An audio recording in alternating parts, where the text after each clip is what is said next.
Hello everyone, I hope you all are fine.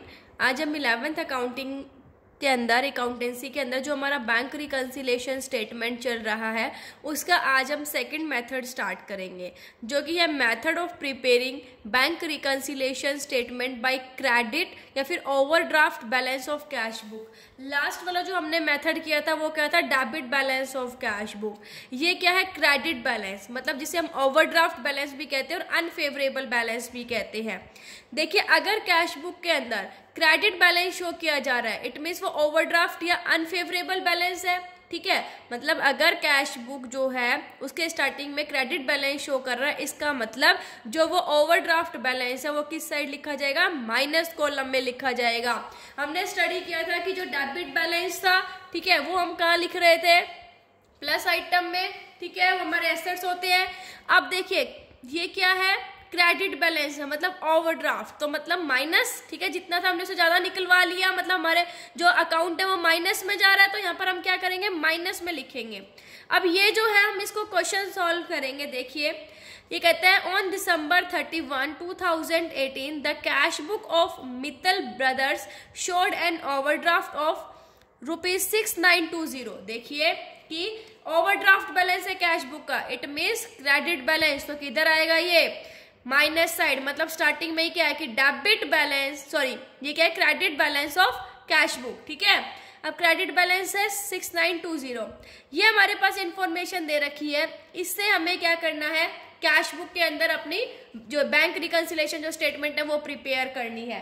ठीक है, सो अब हम बैंक रिकन्सिलेशन स्टेटमेंट बनाएंगे। इस क्वेश्चन का सॉल्यूशन करेंगे तो हम यहाँ पर लिखेंगे बैंक रिकन्सिलेशन स्टेटमेंट कब की बनानी है, एज ऑन 31 दिसंबर 2018। ठीक है, यहाँ पर आप अपना ये फॉर्मेट बनाया है हमने, इधर हमारे आता है प्लस आइटम्स, इधर हमारे आते हैं माइनस आइटम्स, और यहाँ पर हमारे पर्टिकुलर्स। ठीक है, अब देखिए हम क्या करते हैं, हमारे पास पहले तो क्या गिवन है, क्रेडिट बैलेंस गिवन है, तो हम क्या लिखेंगे यहाँ पर, क्रेडिट बैलेंस, जिसे हम ओवरड्राफ्ट भी कहते हैं, एज पर कैश बुक कितना है, ₹6920। तो देखिए ओवरड्राफ्ट बैलेंस है, क्रेडिट बैलेंस है, तो किधर लिखेंगे हम, माइनस आइटम में लिखेंगे। ठीक है, 6920, 6920। अब हम क्या करेंगे, ये जो हमारे पास आइटम दे रखे, देखो हम गैप ले लेंगे, जौन जौन से जो आइटम है वो क्या होंगे, ऐड होंगे, और कौन कौन से जो है वो लेस होंगे। ठीक है, हम थोड़ा गैप ले लेते हैं यहाँ पर ये।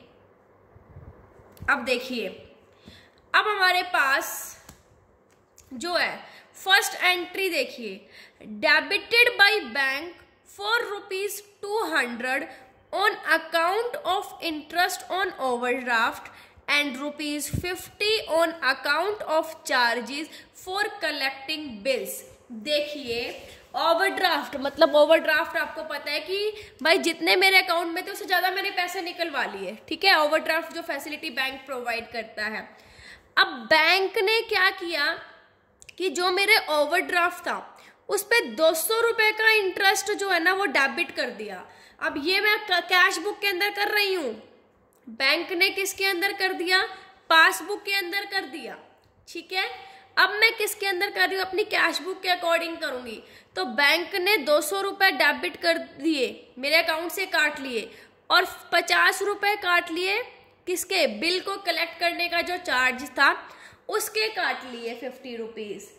अब देखिए ₹250 बैंक ने तो काट लिए, लेकिन मैंने तो अभी नहीं दिए ना, तो मैं क्या कर दूंगी भाई, मेरे कैश में से क्या कर दूंगी, कैश बुक में से मैं दूंगी ना, तो वहां पर तो काट लिए, मतलब पासबुक के अंदर तो वो क्या हो गए, कट गए, डेबिट हो गए। ठीक है, अब मैं यहाँ पर क्या करूंगी, यहाँ से भी तो दूंगी। ठीक है, तो क्या हो जाएगा, माइनस हो जाएगा। माइनस हो जाएगा, क्या आएगा, interest on overdraft and collection charges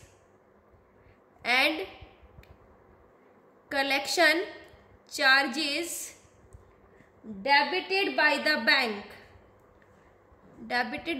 bank, कितने हो गए, ₹200 प्लस ₹50। तो क्या कर दूंगी मैं, माइनस कर दूंगी।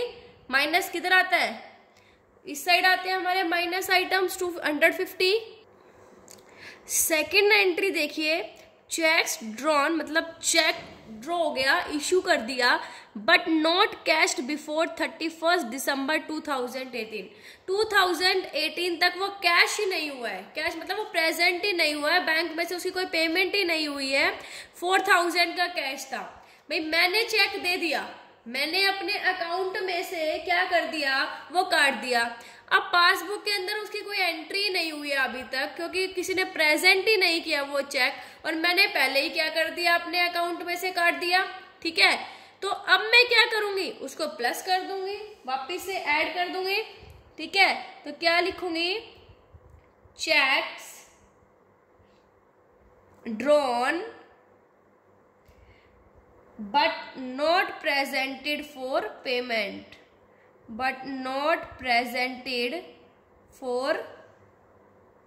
कितने का चेक है, 4000 रुपीज का। हो गई भाई ये एंट्री भी।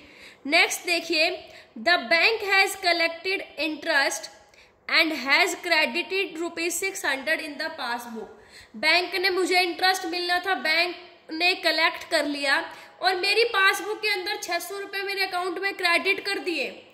मैंने तो नहीं किए ना अभी तक, बैंक ने क्रेडिट कर दिए, बैंक ने डाल दिए, बैंक ने ऐड कर दिए उसमें, बैंक, लेकिन मैंने नहीं किया। तो मेरे रुपए में क्या कर दूंगी, अपने जो मेरे कितने का 600 रुपीज है उसको क्या कर दूंगी मैं, अब ऐड कर दूंगी। तो क्या कर दूंगी, interest credited by the bank, interest credited by the bank, कितने रुपए का है इंटरेस्ट, 600 रुपए प्लस में आएंगे ये। नेक्स्ट है, a bill receivable for ₹700 previously discounted with the bank has been dishonoured and debited in the passbook. देखिए, जो बिल रिसीवेबल है 700 रुपीज का, वो जो डिस्काउंट करवाया था बैंक के पास, वो डिसऑनर्ड हो गया।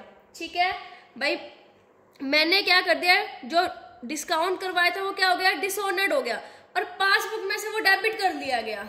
पासबुक में क्या कर लिया, डेबिट कर लिया, पासबुक में से काट लिए पैसे। अब मैं क्या करूंगी, पासबुक में तो वो डेबिट हो गया, लेकिन मैंने क्या नहीं किया है, यहाँ पर तो नहीं किया ना, वो तो डिसऑनर्ड हो गया, मैंने तो पहले ही कर लिया था रिसीव। अब मैं क्या कर दूंगी, उसको माइनस कर दूंगी। ठीक है, क्योंकि वो तो डिसऑनर्ड हो गया और मैंने उसकी एंट्री कर ली थी, और पासबुक में से वो डेबिट हो गया, पासबुक में से डेबिटेड हो गया, पासबुक में से तो हो गया वो डेबिट। अब मैं क्या करूंगी, अपने कैश बुक के अंदर भी तो क्या करूंगी, उसको माइनस करूंगी ना। ठीक है, सो यहाँ पर क्या आ जाएगा, bill receivable discounted with the bank is dishonored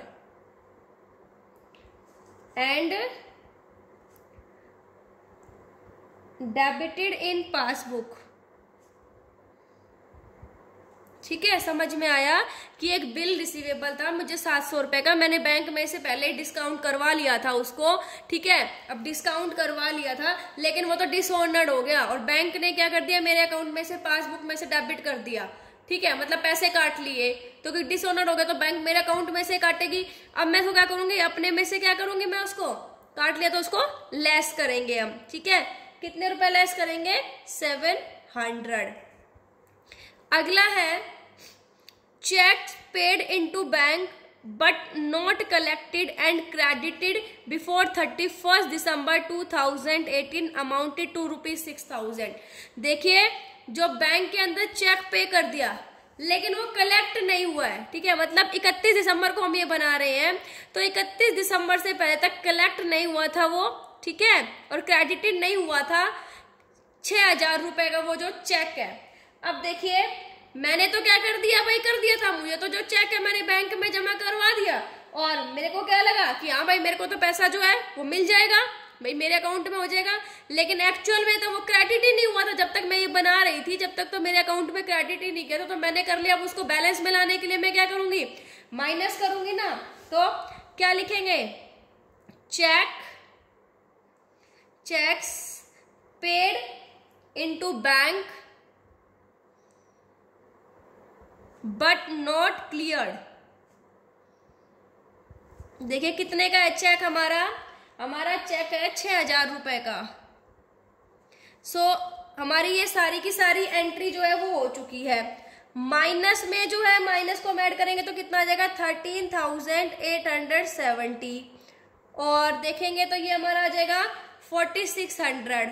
जो बैलेंस बचता है वो किसके अकॉर्डिंग बचेगा, देखिए ये क्या है, क्या था ये हमारा credit balance as per cash book.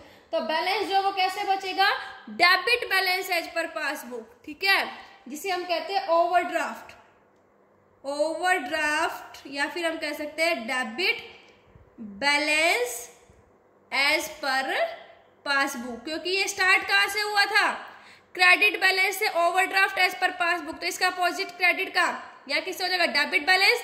जो इसका ओवरड्राफ्ट होता है क्रेडिट बैलेंस का, कैश बुक का, वो पासबुक का बन जाता है डेबिट बैलेंस। तो डिफरेंस कितना आया हमारा, ये 9,270 का। ओवरड्राफ्ट है तो प्लस का तो आएगा ही नहीं, माइनस में ही आएगा। ये हमारा आ जाएगा 9,270। सो ये हमारा जो क्वेश्चन है ये हमारा सॉल्व हो गया है, ठीक है।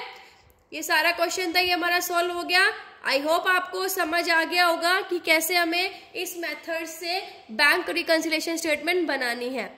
Thank you, stay safe, stay home.